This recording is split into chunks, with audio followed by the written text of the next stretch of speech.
Fala galera ligada aqui no canal Expresso 1898, vindo aí nesse final de semana para falar sobre Vasco e Grêmio, né? Jogo de domingo, 4 da tarde, sem torcida novamente. A juíza indeferiu o pedido do Vasco para mulheres e crianças, não haveria tempo hábil também para a venda de ingressos, então, mais uma vez o Vasco mandando o jogo domingo em São Januário com portões fechados. Jogo difícil, jogo que o Vasco mais uma vez precisa tirar forças. Não sei de onde, sinceramente, esse time do Vasco aí, depois dessa janela, também não motivou muito, não motiva muita gente a ter uma expectativa, mas, cara, a gente vive de jogo em jogo, a gente vai vivendo de jogo em jogo pro Vasco tentar vencer, é o que a gente espera. E domingo contra o Grêmio, o Vasco vai tentar realmente aí, mesmo sem ainda os reforços aí que foram anunciados, alguns deles não poderão entrar em campo. Antes de falar desses reforços do Vasco aí, que poderão entrar em campo, outros não, deixa aí seu like, compartilha, se inscreve se você não é inscrito ainda, e se gostar aí, mostra para os seus amigos aí o trabalho que a gente faz aqui, humilde, devagarinho, mas sempre mantendo aqui uma opinião, tentando manter uma opinião coerente aqui sempre em relação ao nosso Vasco. Então, galera, o Vasco fecha essa janela aí com 10 contratações, algumas muito contestadas, foi feito um balanço aí pelo GE sobre o que o Paulo Brax prometeu e o que ele trouxe, e o que foi prometido foi muito, muito maior do que realmente foi feito. Vasco que fechou a janela de transferências com o Maicon, um zagueiro encostado no Santos, com o Serginho, que ninguém queria, jogador de fora do eixo aí, do centro do futebol mundial, que veio de campeonatos inferiores e veio para o Vasco com uma oportunidade, comprado, não era o que a torcida queria, um ponto esquerdo ali.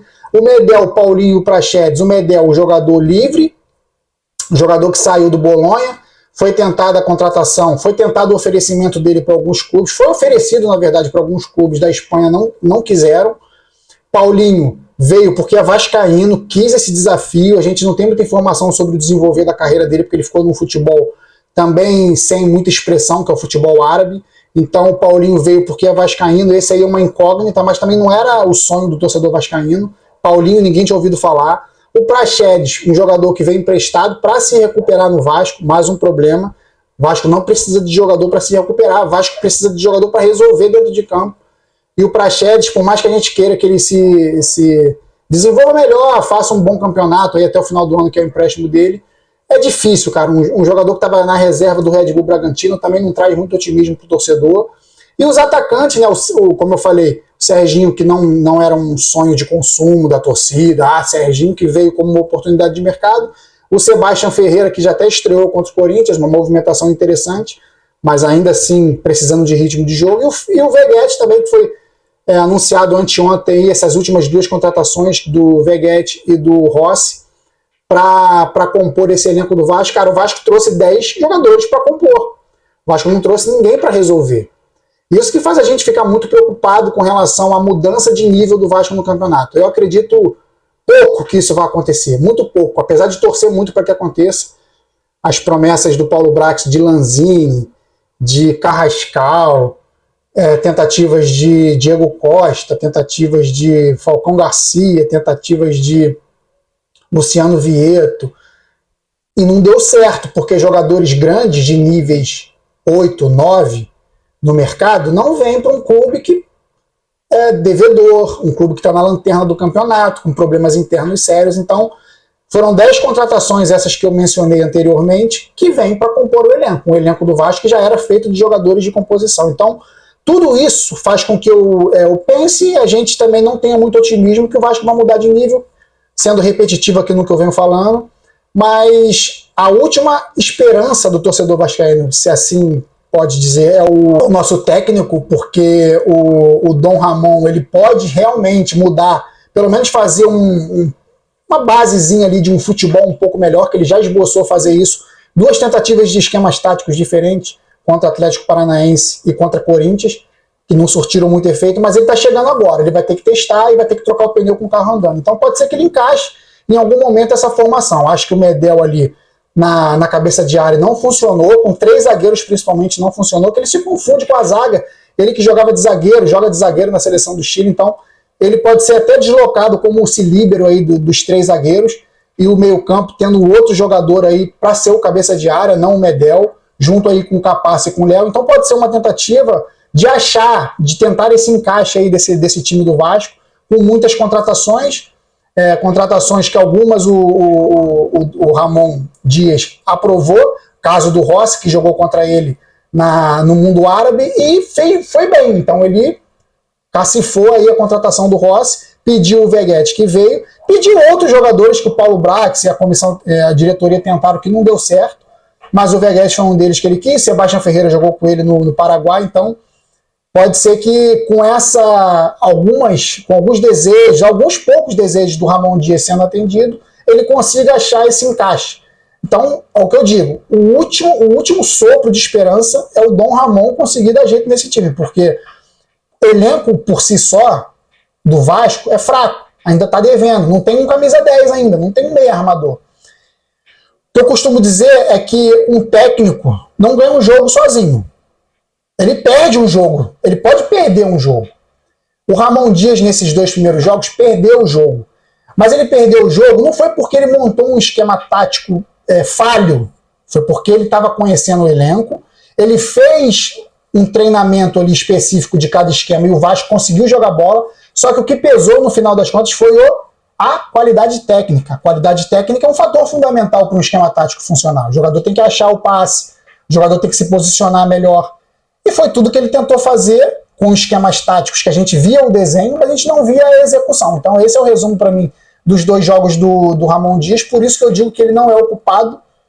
Não se pode fazer um time jogar bola se os jogadores não mostram qualidade técnica. E com o acréscimo do Veguete, com o acréscimo do Rossi, não vai mudar muito isso. O Rossi é um jogador correria, está sem jogar desde fevereiro, preocupante, porque forma física para ele, que corre muito, que é muito disposição, é fundamental. Se ele não tiver isso, ele não consegue jogar. Ele não é um jogador super técnico, a gente já foi torcedor, a gente já viu ele jogando com a camisa do Vasco, ele não é aquele super craque que pisa, faz lançamento, então vai ter que recondicionar fisicamente. O Veguete, ele estava até jogando no Belgrano, mas ele estava jogando no Belgrano num time pequeno, um time que jogava num contra-ataque, um jogador posicional, parado. Ele é uma espécie de Pedro Raul, mas que sabe cabecear. Pedro Raul não sabia, não tinha força para brigar na frente e ganhar. Então, esse time do Vasco aí ganhando uma carinha aí, Veguete, como eu falei, não estreia, ou eu não disse ainda, Veguete não pode estrear ainda, tem alguns trâmites aí que ainda estão sendo resolvidos, ele foi apresentado também hoje, ainda não pode estrear, o Rossi muito menos, preparação física dele ainda aquém. E o Jefferson, lateral esquerdo, que eu pouco falei, é também uma oportunidade, porque é um jogador que vinha se destacando no Atlético Goianiense, queria uma oportunidade num grande centro, e o Vasco é uma oportunidade para ele vai ser o reserva imediato do Piton, caso o Piton não possa jogar, vai ser o Jefferson que vai entrar. Então, jogador que provavelmente vai jogar pouco, e o Vasco montou um elenco, fez contratações na janela de jogadores para compor o elenco. Inacreditável, é patético, é inaceitável isso. Por mais que a gente tente ainda achar uma esperança, porque o Rossi é vascaíno, porque o Paulinho... Cara, não dá. Eu fiz até um vídeo há pouco tempo, um corte meu, últimas opções. O Vasco conseguiu só as últimas das últimas opções. Quem aceitava, o Vasco estava trazendo. Praxedes foi oferecido, o Vasco recusou. O Paulinho, o Vasco não queria. O Medel, pode até ser que o Vasco, jogador que veio de graça, com salário ali razoável, então esse ok, beleza. Mas o Maicon, pegou encostado no Santos, que tá uma draga. O Jefferson, simplesmente uma oportunidade pro garoto, o empresário lá entrou no acordo, mas o Serginho, oportunidade. O Rossi, desempregado aí, sem jogar desde fevereiro, rescindiu com o time da Arábia desde abril sem clube. Se tinha essa convicção do Rossi, porque não trouxe ele antes. Então falta muita convicção. Sebastião Ferreira, idem, jogador também que foi contratado na correria porque ninguém queria. E o Veguete é o último dos últimos agora, já que o Diego Costa ficou difícil, atrás do Veguete. Então é esse. Então o Vasco montou uma janela, fechou essa janela muito mal, muito mal, muito mal. Eu posso queimar minha língua, esses caras podem jogar bola? Claro que podem. Futebol é maravilhoso por isso. O jogador... Eu lembro do Mariano no Fluminense aí em 2008 ou 2009. O Mariano, todo mundo do Fluminense queria matar o Mariano. Cara, o Mariano teve uma evolução técnica, física, acho que mental também, porque o mental faz a diferença.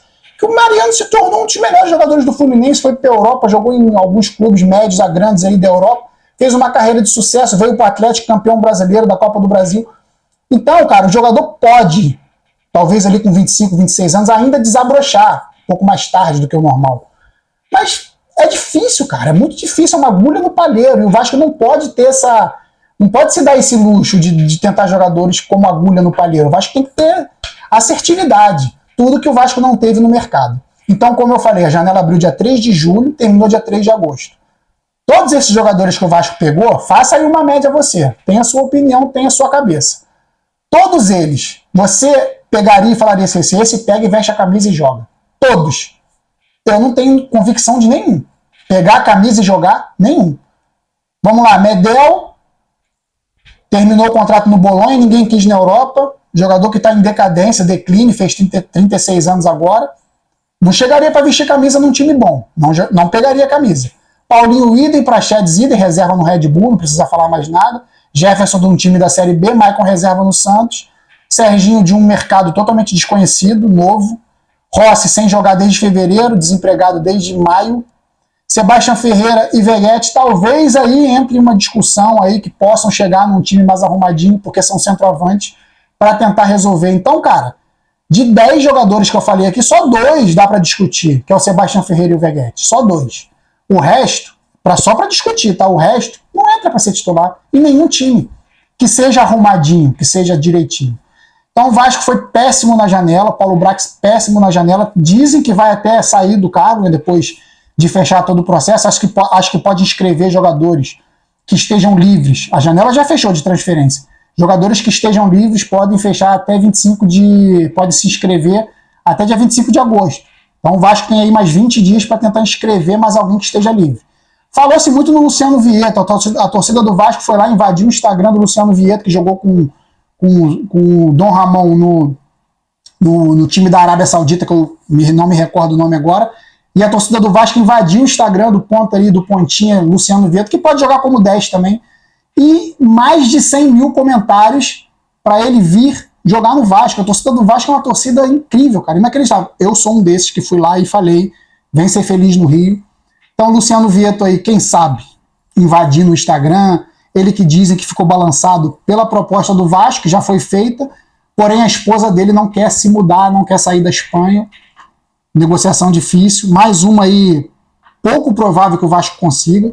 Jogadores bons, galera, jogadores grandes, não querem vir para um time 20º colocado no Campeonato Brasileiro. A gente entrou nesse buraco, e para sair com jogadores maiores é muito difícil.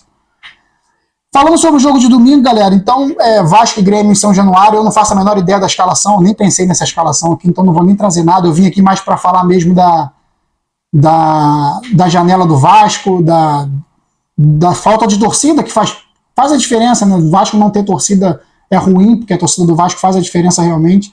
Mas pro jogo de sábado, cara, eu só faria algumas mudanças. Eu tiraria o Léo Jardim, daria um tempo para ele, colocaria o Ivan, não tentaria mais o Figueiredo, pelo amor de Deus, bota um desses caras que chegaram aí, faz um esquema com um centroavante só fixo, mas o Figueiredo não tem condições. Eu acho que o Peck e o Orejano junto não funcionam, porque são fracos fisicamente, o Peck um pouco mais forte fisicamente, mas o Orejano mais fraco, então se jogar um, acho melhor o outro não jogar. Eu prefiro que o Orejano jogue, o Peck fique na reserva, o Orejano sendo um cara do meio campo. Eu ainda acredito que o Orejano possa ser esse camisa 10, esse meia armador aí do Vasco, mas ele ainda está aí começando a melhorar, jogou bem contra o Corinthians. Mas o time em si mesmo, cara, eu não sei se ele vai manter Paulinho, se ele vai manter Medel, Praxedes no meio. Paulinho já está à disposição também, fez um pênalti infantil aí contra o Corinthians, mas é isso, cara, não sei. Eu escalaria o seguinte time, vou falar aqui de cabeça, de sopetão, não pensei em nada. Eu botaria o Ivan no gol, na lateral direita. Eu colocaria o Paulo Henrique, cara, dá um tempo no Puma. O Puma tá muito mal, dá um tempo, dá um susto nele, deixa ele na reserva. O Paulo Henrique é ruim, tão ruim quanto, mas tem que trocar para dar um susto.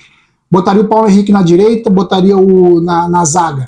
Eu faria um 4-3-3 ali, um 4-4-2, um meio campo ali que é meio atacante, meio mais pro meio. Eu vou explicar para vocês. Léo e Capasso no miolo de zaga e lateral esquerdo Piton. Na cabeça de área, eu tentaria o Medel ainda. Daria mais uma oportunidade pro Medel. Eu botaria o Jair e o Paulinho. Eu não colocaria o Praxedes de cara. Praxedes eu acho que tem a mesma característica do Jair, então eu botaria o Paulinho e o Jair no meio campo. E O Orexano ali é aquele jogador que vai cair pro lado, mas vai vir para dentro para tentar fazer jogadas. E no ataque, Sebastião Ferreira. E quem sabe o Verratti estreando. Eu acredito que ele não estreie, eu acho que ele não vai ter condições.